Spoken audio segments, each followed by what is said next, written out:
Welcome back to MegaStruction. Pittsburgh is mid-transformation, and the price tag is measured in billions.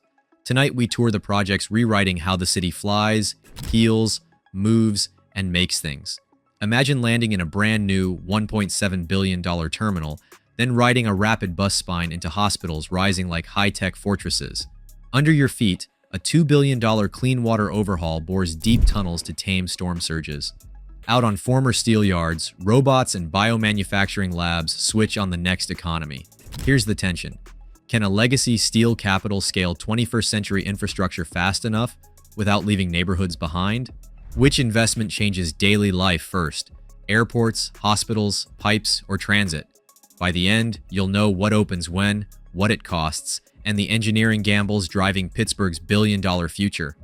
Would you bet on this momentum? Touchdown in a terminal built for Pittsburgh's reality. Most passengers start or end here. The new $1.7 billion, 811,000 square foot landside building opened on November 18th, 2025, and it feels like someone shaved minutes off every step. Security runs through 12 lanes with newer scanners. The tram is gone. A short post-security walkway replaces a half-mile transfer. Baggage now travels about 3 miles instead of 8. So suitcases show up faster. Outside, access is simpler. A 3,300 space garage and a nearby surface lot add 6,000 plus spots within a 5-minute walk, feeding a redesigned road system that keeps traffic moving. Inside, 3 stacked levels, outdoor terraces, and region-inspired materials turn the first 5 minutes into a welcome, not a workout. Here's the big question. Will a smoother front door actually win more flights, or just make existing trips less painful? If you were an airline planner, would this convince you to add a route or wait for demand to surge? Now ride up Forbes into Oakland, where cranes frame a new kind of skyline. The centerpiece is UPMC Presbyterian's new tower, roughly 17 stories and a $1.3 to $1.5 billion build, designed around all private rooms and surgical floors stacked for speed. It's scheduled to welcome patients in January 2027, turning a century-old flagship into a high-acuity, tech-forward hospital. Think hybrid ORs, imaging one door away, and rooms wired to bring specialists in by video at a tap. 2 miles away in Uptown, the $510 million UPMC Mercy Pavilion is already open. A 10-story, approximately 410,000 square foot home for the Vision Institute and Rehabilitation Institute.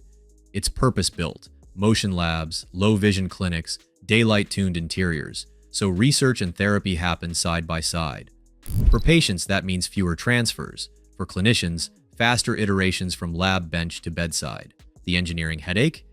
Building a mega hospital in the middle of a dense, always-on medical district. It's like performing open-heart surgery on a running marathoner. Materials staged just in time, noise and vibration throttled so ICUs can sleep, and infection control dictating every corridor. Here's the tension. Do these investments pull more complex cases and jobs into Pittsburgh, or strain neighborhood traffic and housing first? Before we continue with the video and my further explanation about the future of Pittsburgh, I want to ask for your help. I'm trying to reach 1,000 subs by the end of the month, so I'd really appreciate it if you would subscribe and help me out. Okay, let's continue. Head down the Monongahela to Hazelwood Green, a 178-acre former steel mill now wired for labs, robots, and clean manufacturing. At the river's edge, Carnegie Mellon's Robotics Innovation Center, about 150,000 square feet, tests land, air, and water systems under one roof with high bays, motion capture ranges, and outdoor test pads that feel more like a spaceport than a campus annex. A few blocks away, Pitt Bioforge, a roughly $250 million biomanufacturing hub, builds out clean rooms for cell and gene therapy, with partners like Elevate Bio aiming to shorten the path from discovery to therapy. The pitch is simple: invent here, scale here, hire here. Engineering reality check. Converting a brownfield into an advanced tech district is like fitting a supercomputer into a steelworker's lunch pail. Utilities must be rock steady: redundant power, industrial water, vibration control. While flood-resilient site grading protects sensitive labs, streets are redesigned for trucks and shuttles without isolating neighbors. The stakes? If robots and biomanufacturing ramp together, Pittsburgh captures a full innovation pipeline, research to regulated production. But if permitting slips or talent pipelines thin, do these buildings risk becoming beautiful prototypes? Would you place your startup's first clean room here? Drop below the riverbanks and you hit Pittsburgh's quiet megaproject, a $2 billion clean water overhaul. When rain hammers the hills, stormwater and sewage still share pipes and spill into the rivers. The fix is radical surgery on the backbone, plant expansion, deep rock tunnels, and targeted green infrastructure to cut overflows by roughly 80% by the early 2000s and 30s. Picture railcar-wide tubes, bored 150 to 200 feet down, that intercept outfalls along the Ohio, Allegheny, and Mon, and deliver the surge to Al Cosan's treatment plant. Up top, rain gardens and porous streets take the edge off peak flows before they ever reach a pipe. At the plant, new clarifiers, pumps, and disinfection gear ramp capacity so the system can swallow cloudburst spikes instead of dumping into the rivers. Construction sequencing is the chess match. Tunnels, drop shafts, and near water work must thread between barge traffic, utilities, and historic bridges, while neighborhoods still function. It's like widening a spillway during a rainy season. The payoff? More swimmable days, cleaner drinking water intakes, and riverfronts that invite development.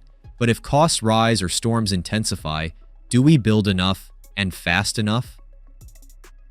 Now trace the city's busiest transit trunk along 5th and Forbes. The bus rapid transit upgrade, often called the University Line, stitches downtown, uptown, and Oakland with raised platforms, off-board fare payment, and signal priority so buses get more green lights.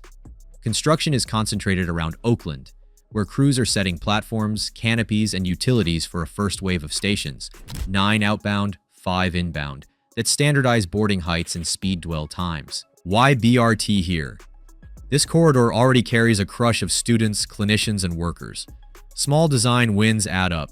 Straighter lanes, protected stops, and intersection timing that lets a platoon of buses clear together. In practice, that means fewer bunch-ups and more predictable headways. Your wait shrinks and transfers stop feeling like a gamble. The challenge is surgical, rebuilding curbs, pipes, and pavements on streets that can never close.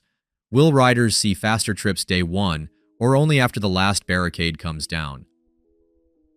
Walk up from the arena and you hit the lower hill. 28 acres that sat as parking lots for decades. Now, a new anchor rises. FNB Financial Center, a 26-story, roughly $300 million headquarters with about 400,000 square feet of office space and ground floor retail.